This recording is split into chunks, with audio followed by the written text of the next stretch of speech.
John McCain in studio with us once again. And Senator, great to see you. I guess you're headed northward here shortly for the Prescott 4th of July parade over the weekend. Yeah, I'm looking forward to it. The Prescott 4th of July parade is one of the really oldest and one of the best, I think, and so I'm looking forward to being in it. By the way, Austin, I forgot to mention to you prior to going on the air, I'm doing the Republican address that'll be aired on the 4th of July. You know, there's, the president gives a message once we can. I'll be giving the Republican address, and it's going to be about 4th of July freedom and the Iranian people's right to freedom. Outstanding.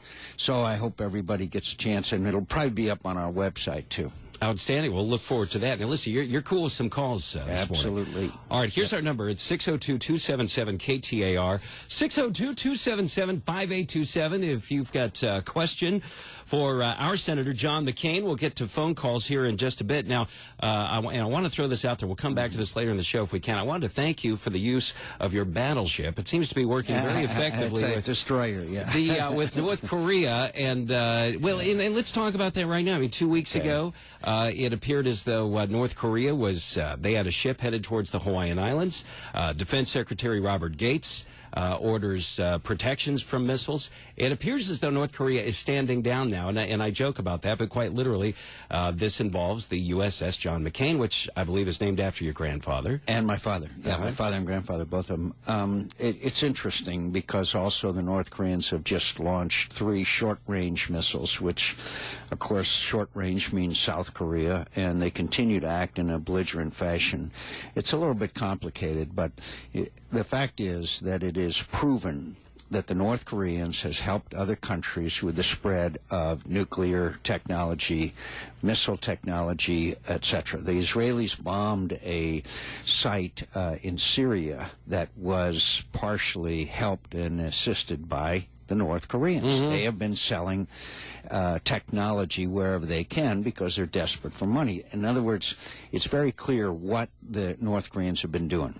So in light of the North Koreans' latest actions, the Security Council said that we would, quote, confront North Korean vessels that were suspected of carrying these missiles or technology, and yet the UN Security Council, in its own inimitable fashion, said, but they couldn't board. They couldn't board. So this North Korean ship, shadowed by the destroyer McCain, is traveling around, and it would look like it was headed for Myanmar. Well, the UN Security Council resolution called for the people in the port that the ship docks to do the search of the ship. Well, you think that Myanmar or Yemen or Iran is going to do that. So basically what you got is a toothless resolution where we can follow a ship around, but we can't board it. It seems to me, if the United States of America knows that a ship is carrying weapons or technology that can endanger America's national security, then we ought to board the ship, period. And obviously that's not what the Obama administration is doing. So the North Koreans continue to rattle their sabers. They continue to threaten. By the way, they have canceled the truce that was brought about the end of the Korean War. The Korean War was never officially declared over. There was a truce. Never fully resolved, right. So they have declared the truce over. So technically, we are still in the Korean War, if you can believe that or not, which, by the way, would give us an added reason to board a North Korean ship if we thought it was carrying weapons or technology that could endanger the United States national security. Well, one would hope that we would stand squarely on the side of South Korea. Let me, and by the way, we'll get your calls. But it's ludicrous for the Obama administration to say that we're doing something that's really very serious. It's not. It strikes me that way. Here's our number. It's 602-277-KTAR. We'll get your calls here momentarily.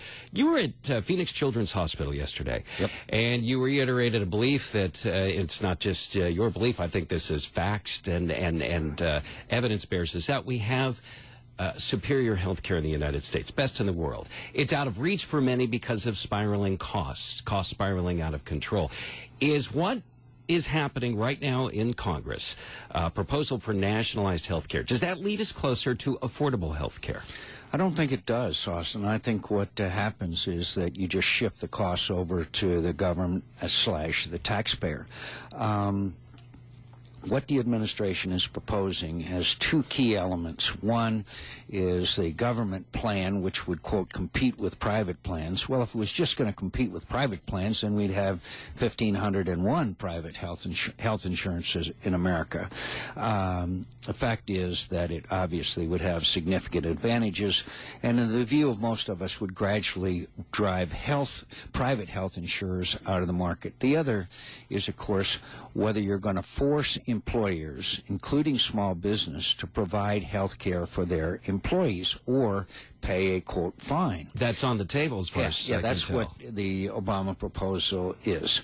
They had a CBO estimate a couple of weeks ago that would cost $1 trillion and only insure a third of the uninsured. Now they are coming out with a new estimate that will make it much less expensive. That's a direct pressure of the Democrats on the Congressional Budget Office. So all I say to our listeners is the next 5 weeks, when Congress goes back into session, will probably be decisive as to whether we can preserve a healthcare system that is the highest quality in the world, but also bring costs under control, or we will have a system that's government-run, which will force small business people and others to provide health insurance for their employees, which will then hurt the already very bad unemployment numbers. Popularity for what the administration is proposing is waning. I mean, it's 50% or less. If you had to guess, which direction does this go in the next 5 weeks? I don't know. Do not underestimate this administration's ability. The president held a healthcare town hall meeting yesterday that even the adoring media complained about because the questions were all pre-screened. It was all a setup, and but you cannot underestimate their control over Congress. Elections have consequences, and an adoring media that basically is unquestioning of many of their proposals. So we'll have to see, but this will be a seminal time. I think the administration's proposal will not stand the test of time. That's why they're going to want to get it done before Congress goes into the August recess. All right, it's Ann Carlo Mornings. I'm Austin Hill, sitting in for Daryl Ann Carlo at News Talk 92.3 KTAR. Senator John McCain, our guest in studio this morning. To the phones, it's Julie up next. Julie, you're on with Austin Hill and Senator McCain. Go ahead. Hi, Julie. Hello. Hey, how are you? Fine, Julie. I actually didn't have a question. I just wanted to tell you thank you so much for your service to our country and everything that you sacrificed, and you definitely deserve to be honored on the 4th of July. Oh, thank you, Julie. I'm looking forward to being up in the Prescott Parade and as many places I get around this wonderful state. And thanks for your kind comment, Julie. Yeah, thank you, and God bless you. Thank you. Julie, thank you much for the call. It's John in Mesa. John, you're up next with Senator McCain. Go ahead. Hello, John. Yes. Thank you for letting me speak.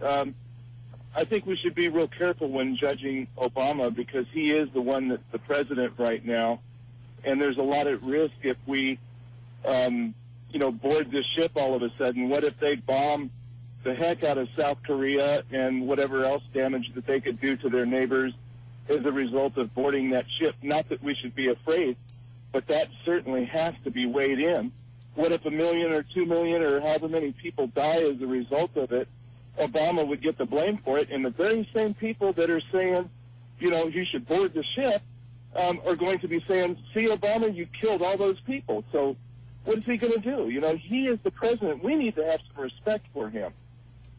I hope I'm not being disrespectful because I disagree.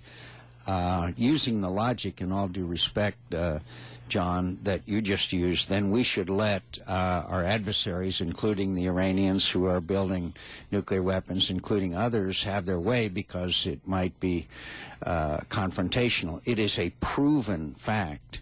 There is intelligence that is made public that the North Koreans are spreading the technology and equipment associated with nuclear proliferation. if we allow them to do that unhindered, then it seems to me, given the nature of that regime, it's a matter of time before the United States national security is threatened. One of the lessons we've learned in history is if you let dictators and people who are evil continue on their path unhindered, then sooner or later we pay a very heavy price for it. Under international law, a nation has the right to defend itself and its national security interests. Is the United States approaching a point where our own national security interests, and perhaps those of our allies as well, are compromised because we've allowed the spread, as you describe it, to proliferate for too long a period? Well, let's take Iran, for example. They say they're dedicated to the extinction of the State of Israel, and they continue on the path to acquiring nuclear weapons and the means to deliver them. Now, we may stand by, but I think the Israelis have made it pretty obvious that they will not. Suppose we had a neighboring country that was building nuclear weapons and the means to deliver them and said they were going to wipe us off the map. Canada were saying the things about the U.S. that Iran is saying about Israel. That would be unacceptable. It would certainly be to us. So it is in our interest to try to bring about a halt to the Iranian continued progress towards nuclear weapons, which most experts say they're pretty far along on. Look, I think I know war, and I think nobody knows war better than veterans. And yet veterans have also learned that if you appease an enemy or allow an enemy to grow in strength, then the price you pay eventually is very heavy. That's one of the lessons of history. And is the United States, and we need to get to a break here in just a few seconds, is the U.S. allowing our enemies to grow in strength right now? Well, look, it's early in the administration to make final judgments. But when Iranians are in the street being killed and beaten, and the President of the United States says he didn't want to, quote, meddle, I strongly disagreed with that. And now I'm very happy that the President, after about a week or two, has come around and spoken out strongly in favor of those who are being prosecuted by a radical cleric regime in Iran. All right, when we come back, I want to put that in context and ask you a question about what's going on and what's not going on in Honduras. We'll do that in just a moment. And Carlo Mornings, that's the show. Senator John McCain in studio with us. I'm Austin Hill, back in seconds. And Carlo. 92.3 KTAR, it's 8:53. And Carlo Mornings, that's the show. I'm Austin Hill, sitting in for Daryl and Carlo. Senator John McCain in studio with us this morning. Senator, when you walked in after saying, hi, Austin, how you doing, there were 4 words that I heard you say. 9.5%. 9.5% unemployment, and the administration predicted it would be 8. And now even the President acknowledges that it's going to go over 10. The stimulus package isn't working. It is costing the American people at least $700 and some billion and contributing to the multi-trillion-dollar deficit. And those of us who opposed it said it wouldn't work. And, now, what do you say to those who say, well, no, hold on here, Senator. Yep. We need to give it time to work. How do you respond to that? Well, they've had some time, and it was their prediction, not mine, that the unemployment would top out at 8%. That's only a difference of about 2.5 million jobs that is now the case. And now the President, as I said in the last few days, has said that he believes that unemployment could be at 10. There's some economists that believe it can be higher. Look, some of these projects, or many of them that they're spending money on, are not job creators. They're simply pork barrel earmark projects that have little or no benefit as far as the overall economy is concerned. And we did have a stimulus package. We Republicans did. But it was less than half of what the Democrats and the President proposed, and we know that it would have been far more effective. So what does that leave us? Where does that leave us? There's already talk on Capitol Hill about another stimulus bill. I think the President would have great difficulty selling another stimulus bill, particularly in light of the failure of this one. And again, it failed because it didn't go to projects that really created jobs. It was filled with pork barrel projects which have no benefit except to special interests. All right, to the phones at News Talk 92.3 KTAR. It's Papa on a mobile phone. Papa, thanks for holding. You're up next with Senator McCain. Hello. Hey, good morning, Senator. Hey, Papa. How you doing? All right. All right. First of all, We appreciate you, veterans. Thanks. Second of all, I have a question for you. Did you vote for or against cap and trade? I haven't voted yet. That was in the House, but I am opposed to what can only be portrayed as cap and tax. It's 1,400 pages long. No one read the bill, and it's the worst example of laws and sausages that I've seen in a long time. Would you say that again? That's a quotable. It's the worst example, I'm sorry? Of laws and sausages. I love that. That's Mr. what Bismarck, a great German leader many years ago, said the two things you never want to see made are laws and sausages. Real quick, what's the likelihood of that actually passing in the Senate if and when it goes to a vote? I don't know. I think their strategy is to buy off as many votes as they can, go to conference, and which will only be Democrats, and work out what they want.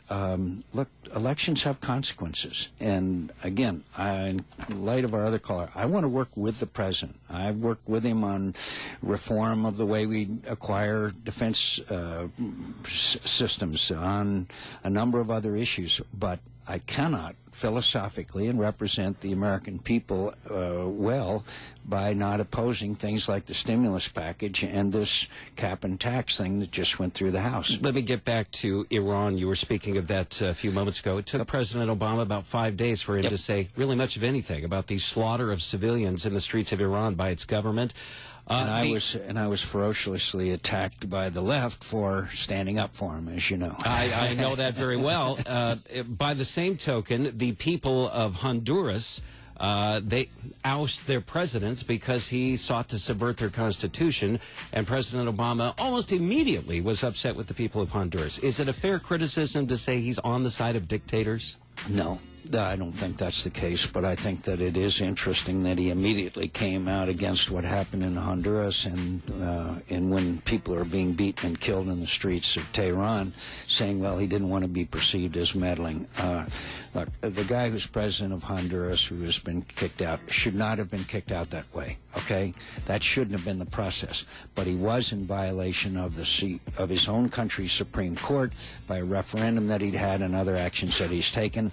He is a close buddy of Chavez, Hugo Chavez of Venezuela, and others. So we hope this gets sorted out, but he was trying to do the same power play that Chavez and Ortega did in Nicaragua. Senator, great to see you. We'll see you Saturday, Prescott Parade. Looking forward to it, Austin. Thanks for having me back on, and thanks for having me back on KTAR. And thank you for your service to the country. Happy Independence Day.